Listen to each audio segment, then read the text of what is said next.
Midjourney met fin aux exigences de création du compte Discord pour la génération d'images IA. Si vous avez toujours voulu essayer la célèbre intelligence artificielle génératrice d'images de qualité Midjourney, ça vous tracasser vraiment la tête avec la création des comptes Discord et la maîtrise parfaite de ces envies de commandes par ce moment-là, puisque Midjourney vient d'enlever cette barrière qui bloquait des milliers d'utilisateurs et on le verra tout de suite. Avant de continuer, si vous êtes nouveau à nous découvrir, alors abonnez-vous, peu importe votre domaine, puisqu'on parle de tout ce qui concerne la technologie et vous allez forcément trouver votre place parmi nous. Et n'oubliez pas aussi de le faire sur la chaîne WhatsApp dont le lien est en description. Pour ceux qui ne le savent pas, Midjourney est une intelligence artificielle génératrice d'images de très bonne qualité. Elle a vu le jour quand on en avait vraiment besoin, puisqu'elle faisait partie des toutes premières IA qui nous permettaient de générer des images. C'était nouveau pour nous, voilà, c'était mis. Et ça l'a permis de gagner une popularité énorme. Les gens en parlaient partout sur les réseaux sociaux, au-dessus dans les journaux, partout, une nouvelle IA qui nous permettait de générer des images de qualité, malgré les protocoles d'utilisation de cette IA. Jusqu'à présent, disons jusqu'à il y a une semaine, quiconque souhaitait utiliser le modèle d'IA de Midjourney pour créer des images, même sans abonnement, devrait d'abord créer un serveur Discord et soumettre une invite de test en utilisant un format spécifique propre à Midjourney.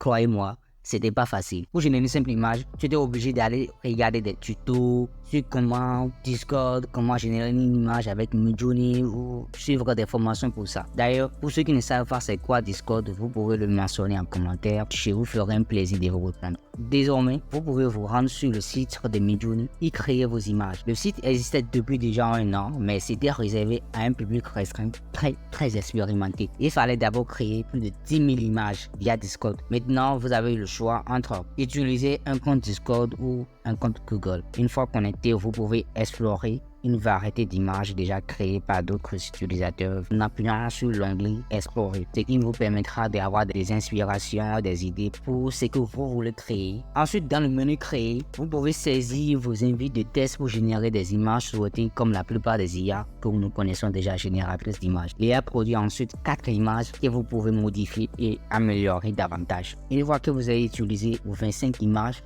je ne l'avais pas dit, mais Midjourney vous offre 25 images gratuites pour chacune de vos inscriptions. Une fois terminé, vous aurez besoin d'un abonnement ou bien sûr d'une nouvelle inscription avec un nouveau compte Google. Et ça, vraiment, ça en vaut la peine de créer un nouveau compte. Mais bref, je n'ai pas dit ça, je vous conseille de vous abonner parce que eux aussi doivent un peu gagner de l'argent.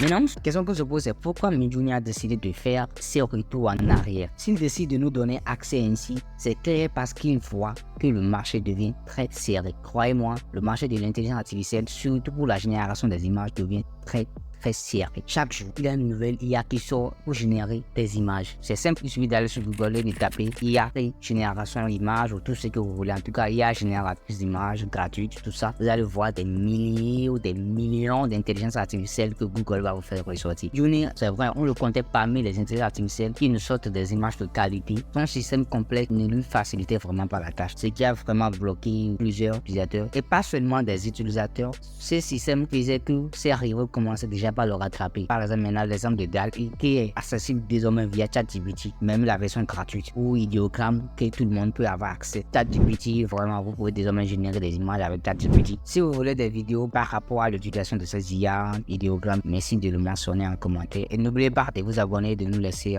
une petite pouce bleu et